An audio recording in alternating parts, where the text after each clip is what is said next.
আজ বলবো এক মা ছেলের গল্প। একদিন দুপুরবেলা মা ছেলেকে ভাত দিতে যাবে। এমন সময় একটি ভিখারি আসে এবং ভিখারি বলল, মা, আমায় দুটো ভাত দেবে? মা আর কিছু না বলে ভাত দিয়ে দিল ভিখারিকে। এবার ছেলে মাকে বলল, মা, তুমি কি দিয়ে দিলে ভিখারিকে ভাত? মা বলল, কেন, মাছ দিয়ে দিলাম। তাহলে তুমি কি নিজের মাছটা দিয়ে দিলে? হ্যাঁ, তো কি হয়েছে? মা, তুমি আমার থেকে অর্ধেক মাছ নিয়ে নাও। না বাবা, তুই খেয়ে নে, আমি অন্য একটা তরকারি দিয়ে খেয়ে নেব। না না, তুমি আমার থেকে অর্ধেক মাছ নাও। আচ্ছা ঠিক আছে, তুই তোর মাছটা খা, আমি আর একটা মাছ ভেজে নেব। এই বলে মা কাটিয়ে দেওয়ার চেষ্টা করলো এবং ছেলেকে ভাত দিয়ে দিল।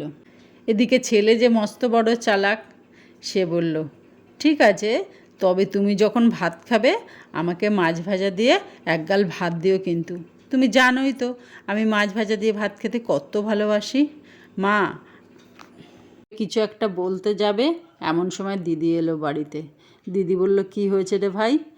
ভাইয়ের কাছে সব গল্প শুনে নিয়ে বলল, তুমি তো জানো আমি মাছ খেতে ভালোবাসি, তবে ভাজা, ঝাল নয়। আর তুমি মাছ ভাজা যদি না করো, মাছটা বার করে নুন হলুদ দাও, আমি মাছটা ভেজে নিচ্ছি। যাও, তুমি তোমার কাজ সেরে আসো, তুমি আর আমি দুজনে একসাথে ভাত খাবো। মাছ খাওয়া থেকে মা আর পারল না পালাতে, ছেলে মেয়ের বাঁধনে বেঁধে গেল।